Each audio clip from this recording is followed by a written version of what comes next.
The rhythm of the scanner. The barcode scanner beeped for the first time at 2:17 in the morning. It was an ordinary beep, the short electronic chirp I had heard thousands of times during my years working nights at the Cedar Mile Market.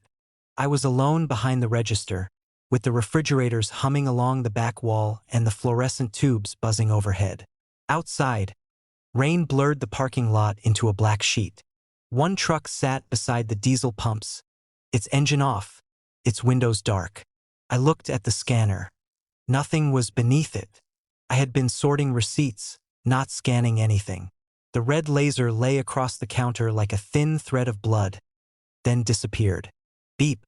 The lights above me flickered. I stopped moving. A second beep came 3 seconds later. The lights flickered again. I listened. The refrigerators hummed. Somewhere near the restrooms, a ventilation fan rattled softly. Rain tapped the windows. Then, beep. The fluorescent lights dimmed, brightened, and settled. I told myself the scanner was malfunctioning. That was easier than thinking about the timing. The scanner beeped again. The register was unplugged from the wall. I stared at it. Beep. One tube above aisle 3 went dark. Beep. Another tube farther down the store flickered. Beep. The emergency light near the stockroom blinked once. I felt a slow pressure gather behind my eyes. It was not random. I knew that before I understood why. I stepped away from the counter. The scanner stayed silent. I took one step toward aisle 3. Beep. The lights over aisle 3 flickered. I stopped. Nothing. I moved left. Beep. A fluorescent tube above the drinks aisle blinked. I moved right. Beep. The lights above the bakery shelf answered. My mouth went dry. The scanner wasn't responding to products. It was responding to me. I walked backward until my shoulders touched the cigarette display. The plastic packages rustled faintly behind me. Beep. Every light in the store flickered at once. Then they went steady. I looked toward the security monitor. There were 6 camera feeds arranged in 2 rows. Front doors, pumps, stockroom, parking lot, register. The register camera showed me standing behind the counter. But I wasn't behind the counter. I was standing beside the cigarettes. On the screen, my other self stood perfectly still, facing the scanner. I leaned toward the monitor. The figure on the screen leaned too, except it did not move when I did. It remained behind the register. Watching, I looked over my shoulder. The Real register was empty. Beep. The figure on the monitor raised its head. The lights flickered. I stumbled back. The monitor went black. Then all 6 feeds returned at once. Every camera showed the same thing. Me. Not in 6 places. In one place, standing behind the register. I stared at the image while cold crept up my arms. The camera above the front door showed the back of my head. The camera above aisle 3 showed my face. The camera in the stockroom showed me from somewhere low near the floor. Impossible angles. Impossible locations. And in every feed I was standing behind the register. Beep. The image changed. The figure on every screen turned toward the same aisle. Aisle 7. I slowly looked down the store. Aisle 7 was empty. It contained canned food, paper towels, batteries, and a cardboard display of discount cereal. Beep. The lights over aisle 7 went out. I heard something shift behind the shelves. Not footsteps, a soft metallic movement, like a machine adjusting itself. I reached for the phone beneath the counter. No signal. The store phone was dead too. The front doors unlocked normally. I pulled one open. Rain blew cold against my face. Beyond the threshold, the parking lot looked wrong. The truck was gone. The pumps were gone. The road was gone. There was only darkness beyond the glass, flat and depthless, as though the store had been placed in the middle of an unlit room. I shut the door. The scanner beeped. This time there were 2 beeps, then 3, then 2. I began counting. The lights answered each one. 2 flashes, 3 flashes, 2 flashes. Pattern. I knew that pattern. 2, 3, 2. I whispered the numbers. The scanner answered. 2, 3, 2. My stomach tightened. I walked toward aisle 7. The shelves seemed farther apart than they had been. I knew the store by heart. I had worked there 4 years. Aisle 7 was 12 steps from the register. I counted. 12 steps should have brought me to the end. Instead, I reached the middle. I turned around. The register was farther away. The fluorescent lights hummed above me. Beep. One light ahead flickered. Beep. Another. Beep. Another. It was guiding me, or warning me, couldn't tell which. I kept walking. The air grew colder. The smell of cardboard and detergent faded beneath something metallic and dry, like the inside of an old electrical cabinet. At the end of the aisle stood a convex security mirror. I looked into it. It showed the entire store, the register, the refrigerators, the front doors, and me standing in aisle 7. But behind me, reflected between 2 shelves, stood another person. I spun around. Nothing. I looked back at the mirror. The person was closer. It had my uniform, my posture, my face, but its head was turned slightly, as if listening to something beyond the frame. Beep. The lights went out. For 1 second, the store was completely dark. Then the emergency lights came on. Dim red rectangles appeared above the exits. The scanner continued beeping. I heard the sound of the refrigerator compressors stopping one by one.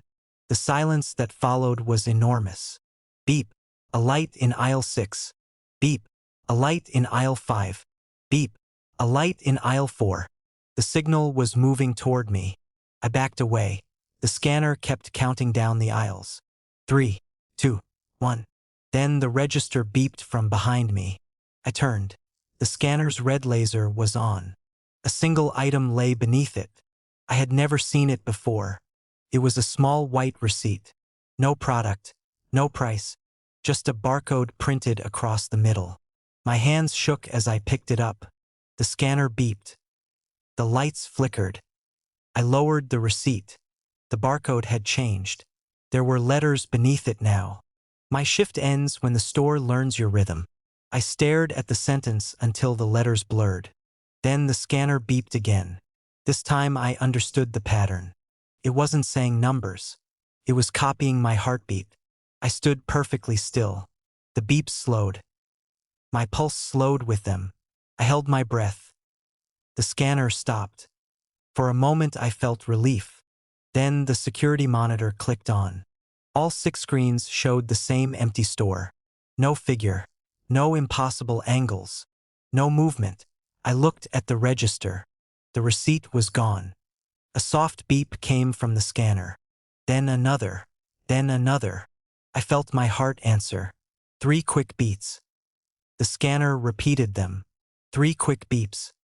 I realized with a cold certainty that it wasn't measuring my pulse. It had been teaching me the rhythm. The lights flickered once, twice, 3 times, and every refrigerator in the store switched on simultaneously. The hum rolled through the building like a breath. I looked at the security monitor again. The 6 screens were no longer showing the store. They were showing the same camera feed from behind the register. But this time I wasn't alone. Someone was standing beside me. I couldn't see them directly. I could only see their reflection in the dark glass of the freezer doors. They were wearing my uniform. They were holding the scanner. And they were looking down at the register as if waiting for a customer. Beep. I turned toward the freezer. Nothing was there. Beep. The lights flickered. On the monitor, the figure raised one hand. Beep. Pressed the scanner toward something just outside the camera's view. The screen filled with white light. Then every monitor went black. The store became quiet again. I waited. Nothing happened. Finally, at 2:31, the front doors opened by themselves. The parking lot was outside. The truck was there. The rain was normal. The road was normal. I ran. I did not look back until I reached my car. The store looked exactly as it always had. Bright windows. Neon sign. Fluorescent aisles. Nothing wrong. I drove home and did not return for 3 days. When I finally came back, The manager told me the scanner had been replaced. I laughed. I told him it had been unplugged. He stared at me. Then he asked what scanner I meant. He walked me to the register.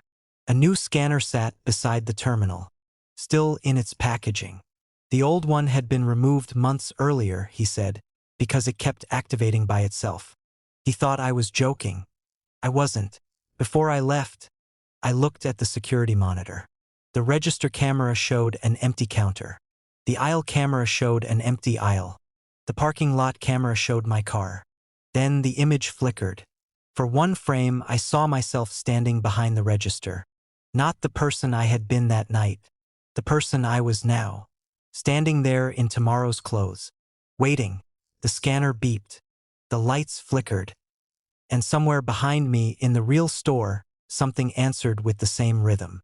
That was when I understood the final part. The store had never been responding to me. It had been recording me. The beeps were not a warning. They were a signal telling something else that it had finally learned how I sounded.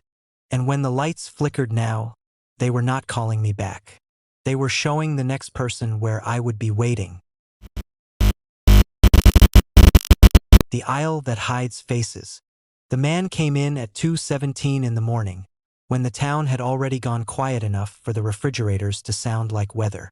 I was alone behind the counter at Harlow's Market, a narrow little convenience store at the edge of Route 18.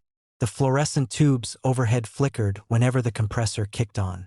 Outside, rain ticked against the windows, turning the parking lot lamps into pale smears on the wet asphalt.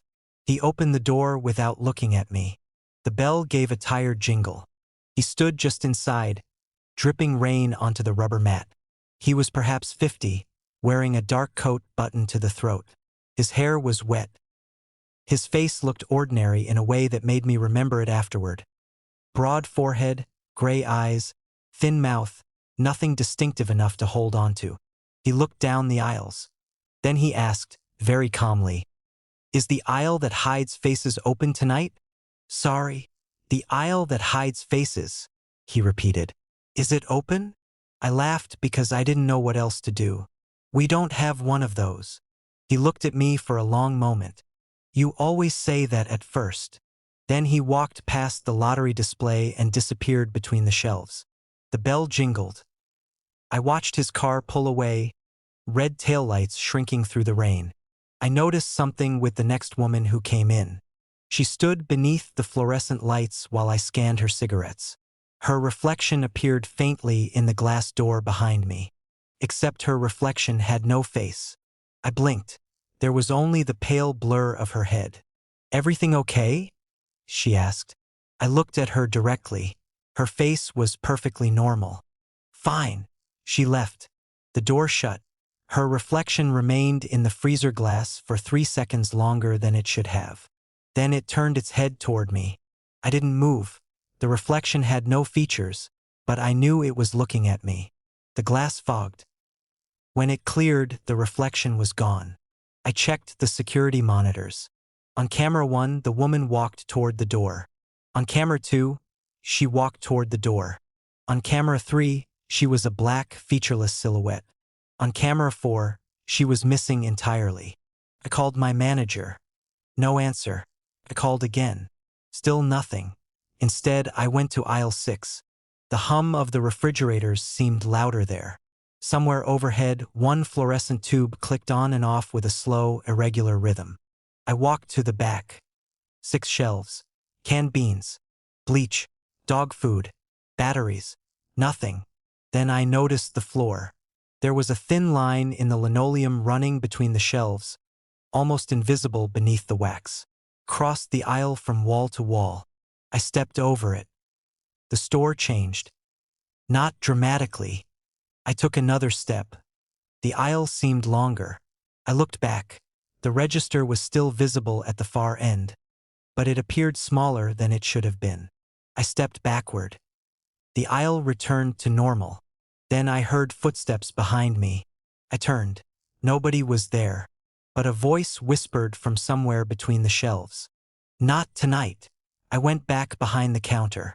At 4:12, the delivery driver returned. He stood at the entrance holding the same paper cup of coffee. "Forgot something," he said. "What?" He looked confused. My face. I stared at him. He touched his cheek. Then he smiled. His reflection in the glass door behind him had already disappeared. "I was afraid of that," he whispered. He walked toward aisle 6. "Don't." He looked at my hand. Then at me. "Has it opened?" "I don't know what you're talking about." He gently pulled free. "You will." He crossed the line. The lights went out. I heard the refrigerators continue humming. Then the lights returned. The man was gone. The aisle was unchanged. Except for one thing. There was a new shelf. It stood where the back wall had been. It was narrow, black, and perfectly empty. No price tags, no dust, no labels, just darkness between four wooden edges. I knew, somehow, that it was not a shelf. It was an opening. I looked at the security monitors. Every camera now showed aisle 6. The same view, a long aisle stretching farther than the store could possibly contain. Figures stood between the shelves. Customers. The woman with the cigarettes. The delivery driver. The young couple.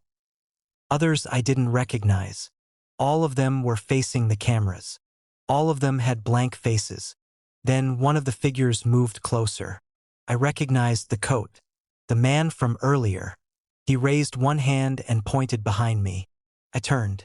The black opening at the end of aisle 6 was wider now. Cold air moved through the store. It smelled faintly of wet pavement and old paper. I heard footsteps inside it. Not one person. Dozens. They came closer, but no one appeared. The security monitors flickered. A sentence appeared across all 4 screens. "Tonight it hides what is already missing." The store phone rang. I picked it up. My manager's voice said, "Don't let it open." "Where are you?" There was silence. Then he said, "I'm in aisle 6. I looked at the monitors. The blank silhouettes had moved closer. "That's impossible." "No," he said. "What's impossible is that you still think you're behind the counter." The line went dead. I looked at the convex mirror. It showed the register. It showed the aisles. It showed the black opening. It showed me standing behind the counter. But the person in the mirror had no face. I stepped closer. The faceless figure stepped closer too. Covered my mouth. It did the same. Then it slowly lowered its hand. I didn't. The figure in the mirror turned away from me. It walked toward aisle 6. I watched myself disappear around the corner. I ran. I only remember the sound of my shoes striking the floor, the fluorescent lights snapping and buzzing overhead, and the black opening waiting at the end of the aisle. Every aisle looked like aisle 6. Every shelf held the same things. Every convex mirror showed a different version of me. In one, I was older. In another, I was a child. In another, I wore the dark coat of the man who had entered at 217. Inside the opening was not darkness. It was the store.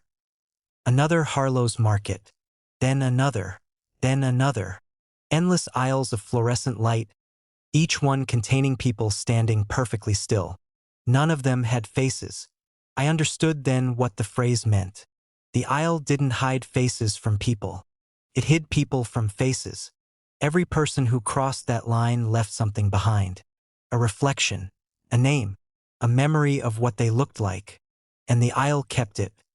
I heard someone behind me. "You can still close it." I turned. The man stood at the other end of the aisle. His face was clear now. It was mine, not exactly as I looked then.